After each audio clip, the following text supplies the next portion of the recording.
And maybe just talk to me a little bit about your homework assignment. Did anybody do it? Did Yes, anybody actually record a story? You did, Kate? yes, I did. How did it go? And the first one, I did was so perfect. And I realized afterwards that I had not pushed record. Oh, Yes, that's how technical I am. Okay. So then I did it. I did it again, and I haven't viewed it, but I mean, I feel like it turned out okay, but it's just it was not the first one. The first one was the best, but anyway. Oh, okay. As many times as I've recorded, we'll talk about backups maybe as we're going today, but I've lost entire hour-long interviews I've done of people until I got wise.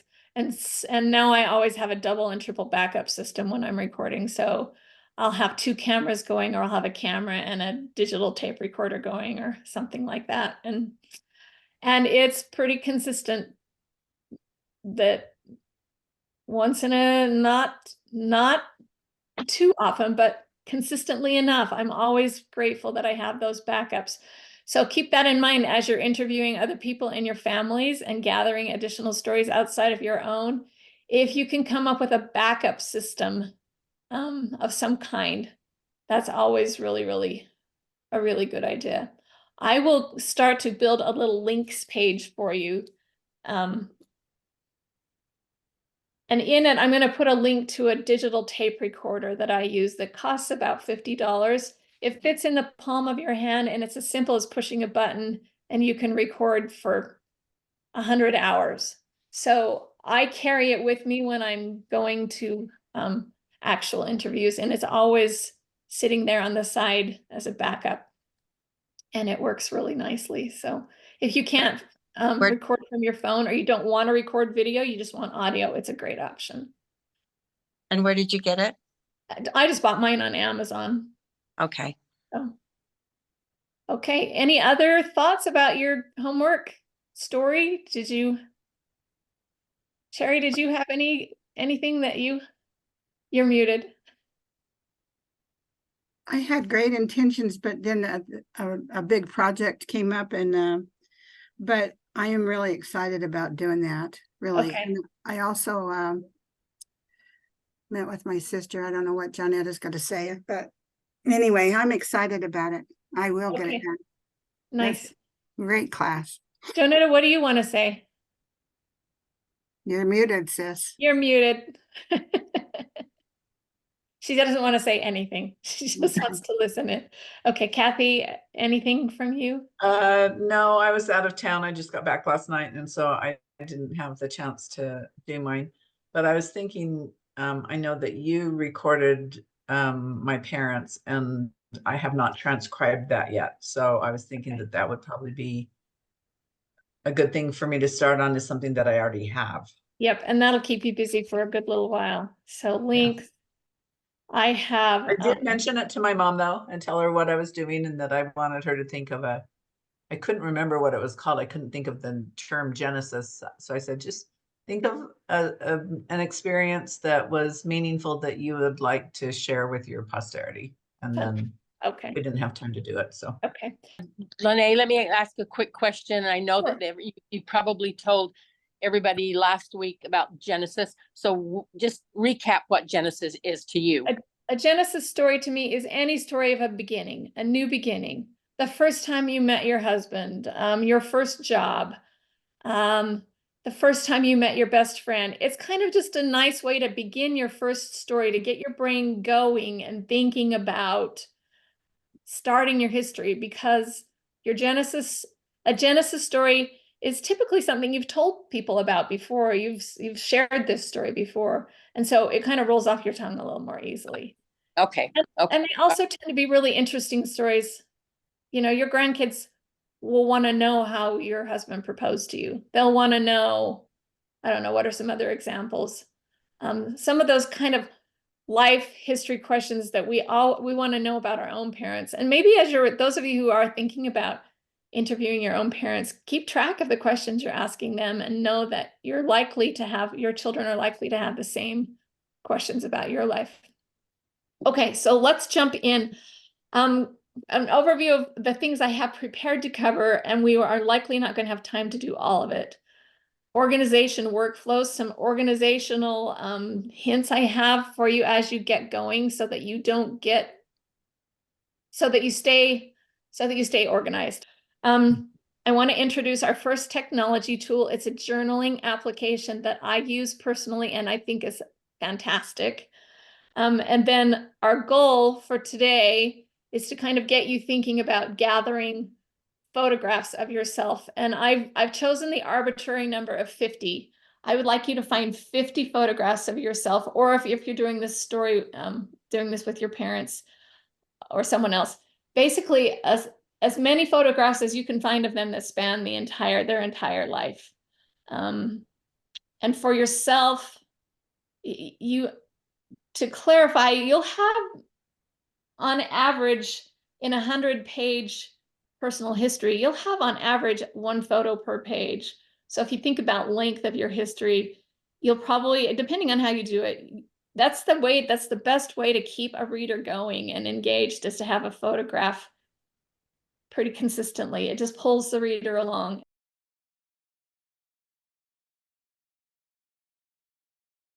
Photographs are really, really important to illustrating your story. And I start with them first because they're fun.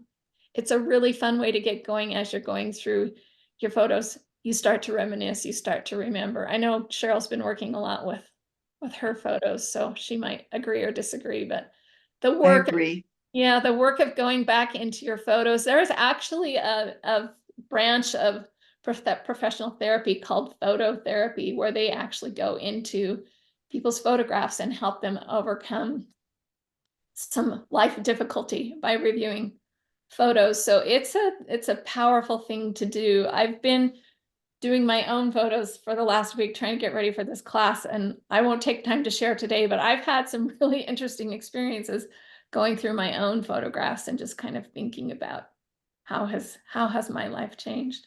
I will share, I have one client who works with a professional therapist, and the recommendation from his therapist was go and get 10 photographs of yourself as a child and blow them up into 5x7 size and put them around where you, in your office, your bedroom, or whatever. As a child with some childhood trauma, this client is needing to go back and kind of parent himself. Take the 4-year-old that had a really difficult experience and say, look, I'm an adult and I can stand between you and that person who was bullying you. I'm going to protect you and you're going to be okay. And having actual photographs of himself in his workspace has been a really powerful thing, as he is able to look around when he's having a difficult day at work and go, it's okay. You're being triggered, and going into fight or flight mode because you learned how to do that as a kid because you were traumatized. But you're a grown up now, and you can be okay, 4-year-old person. I've got you. You're safe, and it can re-regulate their nervous system that way and calm themselves and relax. And so that's kind of maybe one. I'll just throw that out there as it's a powerful piece of what you might experience as you're going through your photographs and gathering them. So Okay. don't be surprised or upset if that happens. It's a normal part of the process, and probably a healthy part of the process. I'm not a therapist, so I won't conjecture about whether it is good or bad for you personally in your personal situation. Just know that if something's feeling really hard and uncomfortable, it's okay to stop. And your brain is protecting you sometimes from things for a reason. So that's. Do you want us to write a story according to the picture? I think that would be a really fun exercise to have. In fact, when I started, I was going to start with that. I have 2 photos I want to show you because I wanted you to tell me which of these 2 photographs you think is more important for me to digitize.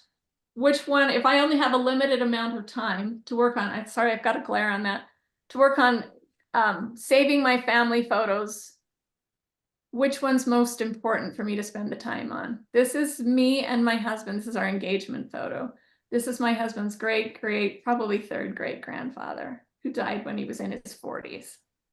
I would say your husband and you, Me Why? too. because it's your personal history. It's not his, his grandfather. So I would do you and your husband, because that's whose history you're writing, is you and your husband's history. Okay. And if I weren't writing my history, would that change? If I were just digitizing photos, would that Um, change? it nice, because I've got photos like the one that you've got on your right. It's our left, Okay. but I've got photos like that of my grandfather, my great grandfather. And so they're really, really nice to have. And I know that my family somewhere along the line might enjoy them, but so they're really nice to have. Yeah. I mean, I agree. You may disagree, and I guess the right answer is it depends, right? It depends. Yeah. What you're working. Yeah. Like if I happen to know, like when I first started to figure out who this person was, we had the frame. Had been hanging at Garth's, growing up home. And when his mom died, I inherited all the family history stuff because I said I would do the work to get it all digitized and taken care of. I didn't have any idea who this person was. And so it was like, well, there's no meaning there for me, and it's going to be hard to get that out of that antique frame and get it digitized. Anyway, long story short, this photo's been added to Family Search half a dozen times. It's of his great great great grandfather. So this image has already been digitized and preserved by somebody. Okay. Yeah. All right. That's good. This image has not. Nobody has ever preserved, as far as I know, this is the only existing image of this particular photograph. If my house were to burn down tomorrow, this would cease to exist. Yes, unless you have a place special. Yeah. Yeah. So that's what we're going to learn about today. And I'm Okay. going to kind of walk you through that process. And we might, in fact, I think I'm just going to go ahead and start with the digitizing for a second so we can talk about it. So again, this is the only photo. I'm taking it out of its frame. If you're handling photos that you feel like are extra precious or extra fragile, you can actually put on a pair of non-powder free latex gloves or a pair of cotton gloves. For your own photos, if you're just going to be handling them long enough to scan them, I don't think that's a critical step, but I keep a pair here at my desk so that if I'm handling something and I really don't want the oils from my fingers to get on it or whatever, I'll do that. Okay, so I'm going to take this photo. It's been sitting on I love this photo. The photographer made both of us look so good. We were young, like acne. We were just, he just made us look so good. It was such a happy time in my life. So I think it would be a shame if this photo ceased to exist. Right. And it didn't outlive me.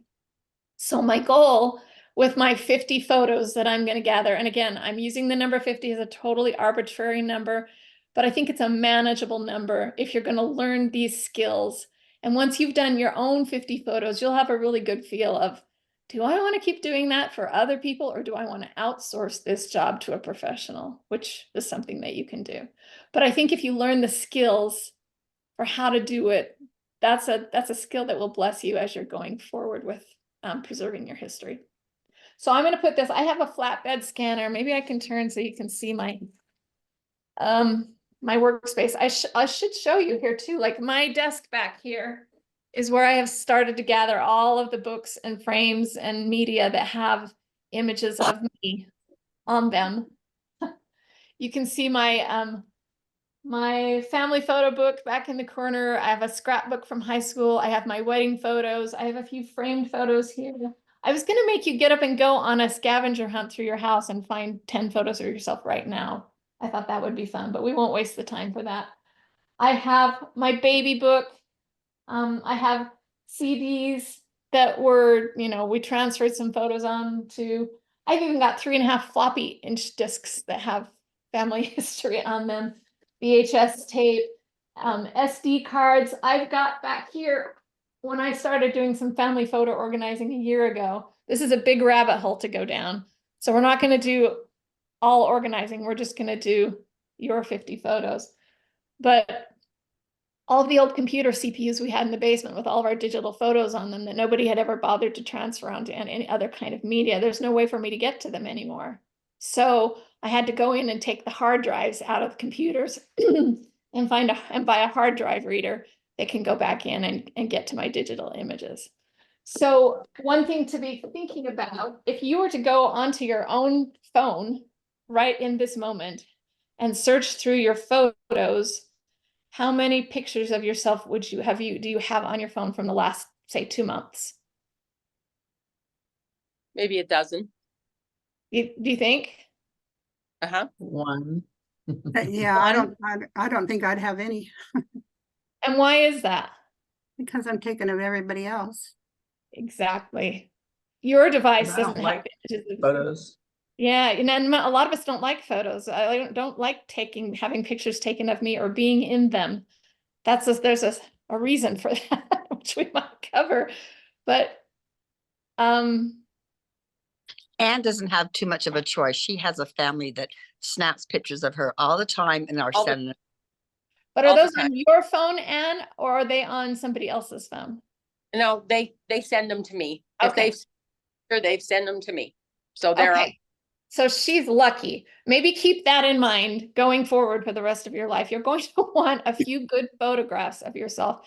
And even if you have to go hire somebody and have some professional photos taken, that was one of the greatest gifts my grandmother gave us when she was 92.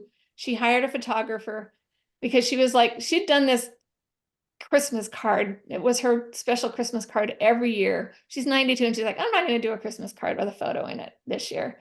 I'm just going to have my professional photo taken and I'll put a little wallet-sized photo in a card and send it out to everybody. Well, it ended up being one of the last photos we had of her. So it was an especially precious one because it's beautiful. I think you are worth having a professional photo shoot of yourself done at some point so that you have some of those really beautiful photos to go on the cover of your history. So, all right, we're going to scan my photo. We're just going to go through the whole process here. Hopefully you can kind of see it. It's going on my flatbed scanner. I would scan mine at home because I have access to the scanner. Most of you will either have to come borrow my scanner or you'll have to go to a family history center or a genealogical library to scan your photos, or you will have to send them out to a photo scanning service. But that's step one, is getting that photograph scanned and digitized. The most important, Lene, yes. what Go ahead. about the apps that, like the scanning apps that you have on, that you can put on your phone, where you just take a picture of it? This is a tricky question because if you're not going to get it scanned then any other way, then yes, do that. But the scanning apps do not produce, at least any that I have looked at recently, do not produce an image with a high enough resolution that it will print in a book with clarity. Okay. So when you're scanning your photos, you need to scan them at a minimum of 600 dots per inch. 600 DPI is kind of the minimum standard for archival photography work. You'll probably have somebody at the Family History Center who will say, oh, 300 is good enough, because you're just going to put them on Family Search. If you're just putting them on Family Search, yeah, 300 is good enough. But if you're putting it in a book or ever wanting to make an enlargement out of it, which is what we are going to do, you need a higher resolution photo. So you, what? 600 DPI, it's dots per inch. Yeah. Lene, Now, excuse where me. are you scanning these photos to? Let me show you. I'm going to share my screen with you, and then we're going to go through it step by step here for just a minute. Is that okay? Yep. Did anybody else have another question before I go on? Okay. I'll say I have scanned my images to my computer, and then my image has been, my scanner is set up to save. Are you seeing my screen? Yes. Okay. My scanner is set up to save my images in my pictures folder. So I'm going to find my. All right, so here are some of the images I've been scanning. You think I have more than 50. I had the blessing of a mom who put together a baby book for me. All in the world she did was stick photos in photo corners and stick them in some acetate sleeves in a big book. But I have them. Like, they've been preserved for they're safe. So I have dozens of photos, and my dad was an amateur photographer, which helped. So I probably have 100 photos of myself from the time I was born until I was a teen, which not a lot of people actually have that many photos of themselves. Okay, so we're going to go here to my engagement photo that I just scanned. So this is, the file's going to save as a file on your, well, if you're at a family history center, you'll take a thumb drive with you, you'll plug it into the computer, and they will help you transfer all of your photos to a thumb drive. So you can bring them home with you and then transfer them to your computer. And I should back up really quickly. This will be part of the stuff that we cover in a video I will send out to you this week on organization. But you can see right here on my desktop, I have a folder that says Lene Allred Personal History. That's the very first thing I do with a client. With anybody else, you'll see other working files I've got here for other clients. I keep them right on my desktop because I lose them if I don't. And then inside of my Lene Allred folder, I've created folders. These 5 are the ones I typically use when I'm creating a family history for somebody. I'll put audio files in one. I'm going to build a chronology. I'll explain that later. I'll put documents in one, photos in one, and any raw video footage in one. And that helps me kind of, as soon as I get home, I'm going to take it off the thumb drive and put it on my computer hard drive. So now I've got 2 copies in case something goes wrong. And about once a month, I will take this copy of my personal history and I will back it up to an external drive. So I have a 3rd copy in case my hard drive on my computer gets corrupted. I don't lose all of my work. Okay.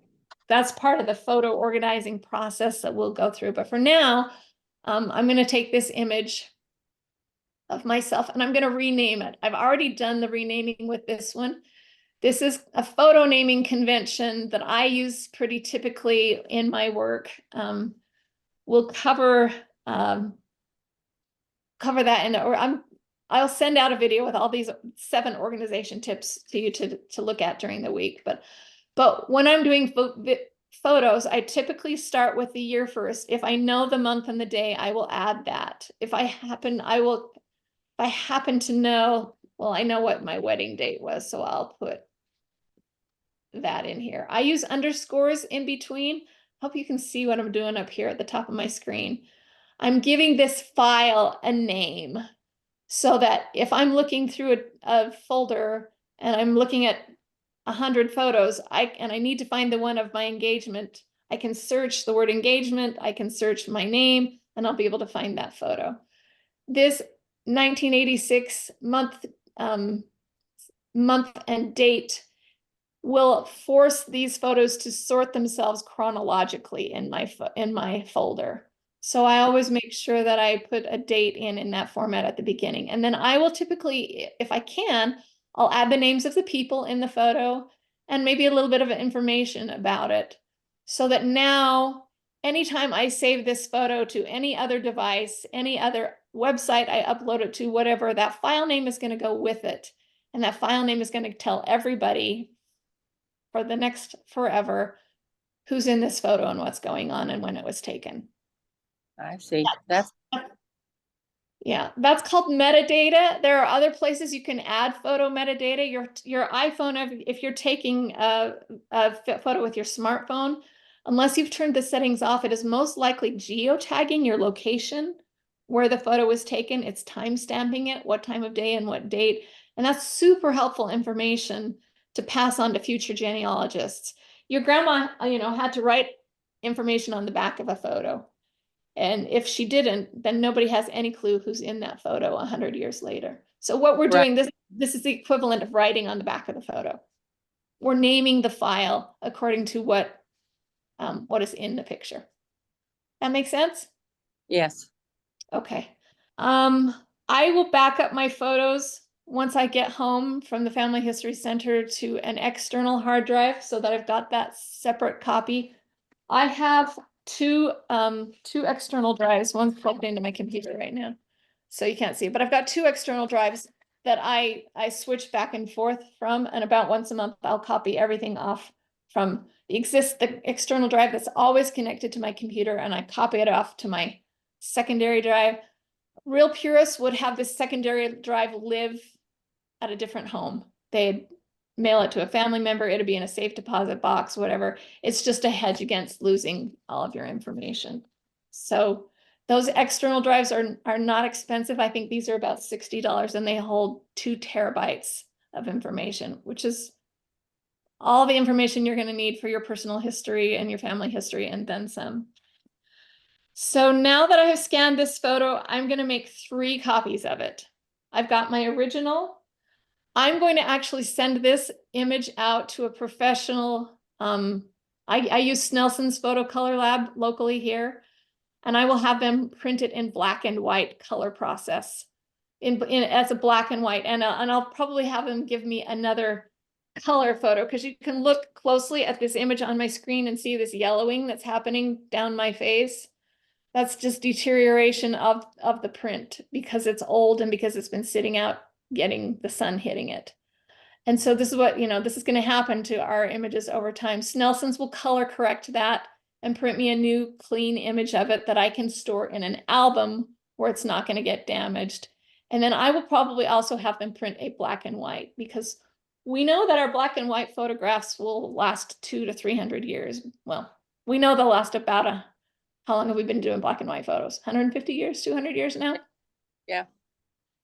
So we know they've got at least that much of a lifespan. Our color photos, when we started printing color in the 1950s, 1960s, those are already significantly degraded if you still got them. So your color photos won't last as long as your black and white ones. So I'm going to make a black and white photo of myself, and these 50 photos, these 50 very best photos of myself, I'm going to have 2 versions. I'm going to have the version that I'll store permanently in an album in my home, and my children can throw it away after I'm gone, whatever, that's up to them. But I will have them for my own enjoyment between now and then. And if I've done a good enough job, they might consider them keepsakes to hang on to. And then I will make a second digital copy that I will store in a couple of different places. I'm trying to create additional copies of my photo with the hope that they will last longer and outlive me.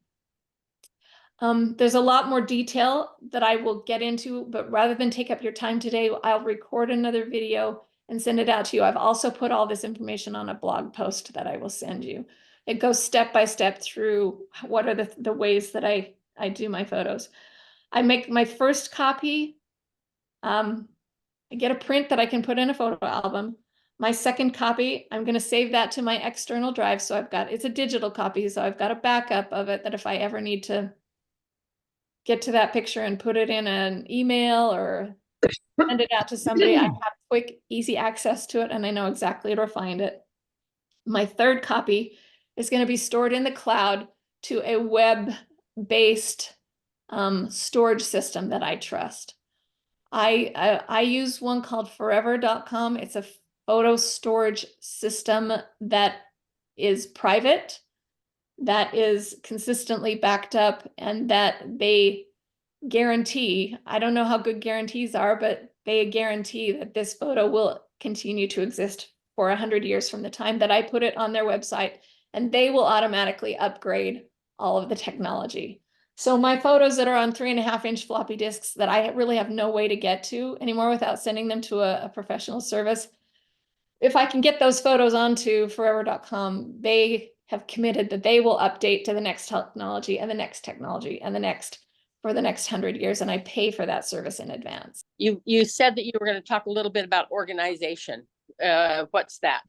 Let me, I know some of you need to leave, so go ahead and just sign off at any point. I'm going to go ahead and share my screen again, and I'll just quickly go through those organization slides for you. It'll probably take me 5 to 10 minutes. So I understand if you need to move on with your day. All righty, here we go again.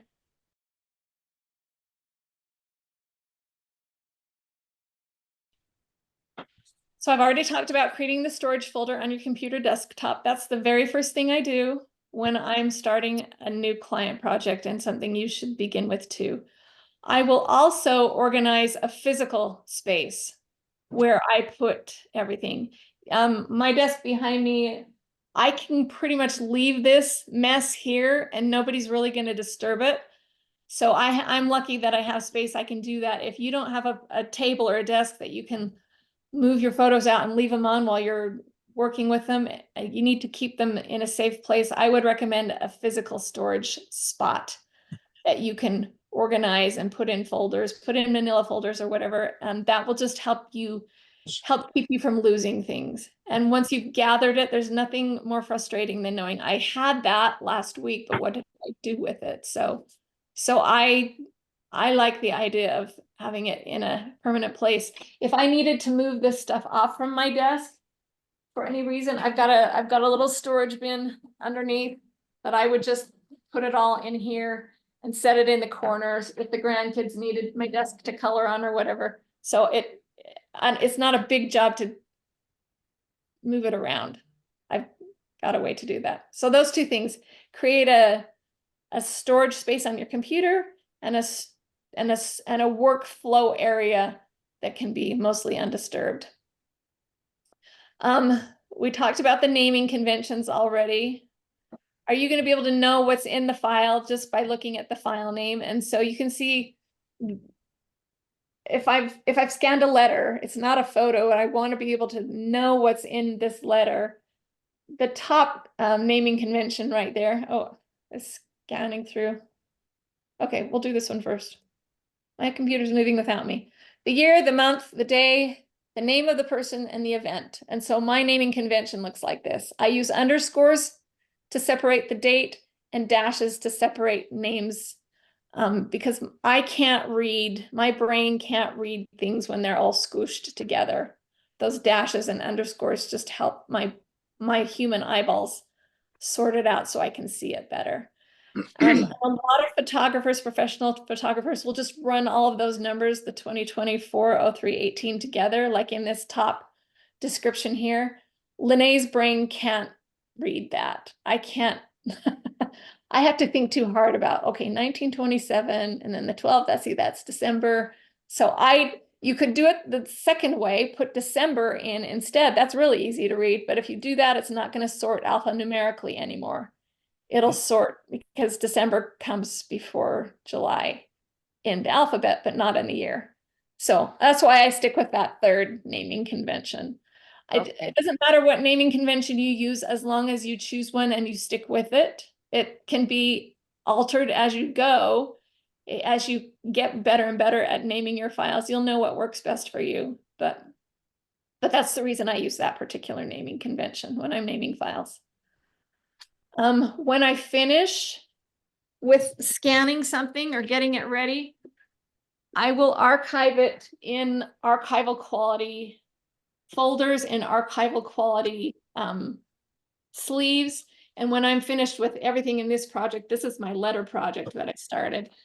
I will move these into a storage box that the sleeves can't bend around and get bumped and twisted and bent. So it'll be an archival safe storage system that should preserve them long term. Number 5, I keep a simple document, a journal, a page that just sits in my desk. So I record progress as I go. I know, for example, okay, I've scanned half of this book, but the other half I'm not going to get to till next week. I'll put a marker in that and make a note in my journal so I can pick up right where I left off. I don't have to trust my brain to remember, oh, I've already done half of that book. I can't tell you how many times I've done work over because I let it go for 6 months and then came back to it and forgot I had already done it. So just keep notes of what you've already finished. That saves you from redoing things over again. Consider a timeline or a chronology. This is an example of one. You've got the year in the left column, the age of the person in the middle column, and then in the right column, just notes about what happened during that year. So in 1987, this person turned 18, they graduated from school, started college, bought their first car. So as you're going through your photos, it's a good time to start to tabulate this chronology because it will help you put your life in order chronologically. You'll be able to remember, okay, let's see, there's a photo of me driving my first car. I can't remember when I bought that, but I know the dress I'm wearing was my high school graduation dress. So I must have bought the car before I graduated from high school, that kind of stuff. You will also have actual kind of milestones. You know the day you were married, you know the day certain of your family members were born. And so as you enter those dates, you'll start to flesh out a chronology of the milestones of your own life. And that will help you immensely when you're going to put your whole story together. If you want it to go as a story arc from beginning to end, you'll need that. You'll need those dates. And then we've already talked about backups. So the point of your backup is to save you from having to do work over again. If it gets lost or corrupted, your backup is what you step in with that saves you. So, okay, that's the workflow organization. See, this is just me. I'm thinking a blog post. Where am I supposed to find that? So go to LeneAllred.com. I will send you the links in today's email when I send out the stuff, but I have it's my personal little website. I've decided it's the best place to stick this stuff for now. So you'll find it. It's Lynae, LYNNAEALLRED.com. And that's my personal website. I'll go to it here so you can see it. And then if you go here to the top where it says blog, it's super slow today, and scroll down, you'll see these family history lessons. They've got the yellow square on them. Lesson number 1, lesson number 2, 3, 4, 5. So Okay. I'm duplicating everything that I'm teaching you in these blog posts. So you have that, you've got a written version of it to go back to. And then when we do these classes, I will attach the recording of the class. So digitizing and preserving photos, I'll probably attach today's class to the bottom of this lesson 5 blog. So you can get back to it if you need to. To not do Yeah, it. we're going to cover all the transcription stuff next week. That will be Okay. next week's lesson. So I know I'm getting ahead of you. If you feel like I'm not giving you all the information you need, it's just because there's so much to cover. But Okay. we'll handle the transcription stuff next week. But yes, you're going to save it either as documents, and then I would just go ahead and start a running file. I like to use Google Documents when I'm working with clients because we can both see the same document simultaneously, and I can make edits and they can make edits, and it changes everything at once. So when I'm working with clients, I prefer to use a Google document. You can do the same thing with a Word document, but then you have to transfer that document back and forth and accept each other's changes. A Google document, you change it right in the real time. So if we're working as a tandem team, that seems to be the easiest way. Do you have a standard list of questions that you interview everybody using? I have a standard list of questions that I always ask at some point during the interview. But most of the time, if I can get somebody started with a single question, they will go for an hour or 2, and I never have to stop them. People love to tell their stories, and they're good. I've never had a bad storyteller yet. I've never found anybody that couldn't go on for a significant chunk of time about an event that's important in their lives. So, and I try to make it a point not to interrupt, which is my hardest job, is to just not interrupt you when you're in the middle of a thought. So, Okay, thank you. hey, have a great week, everyone.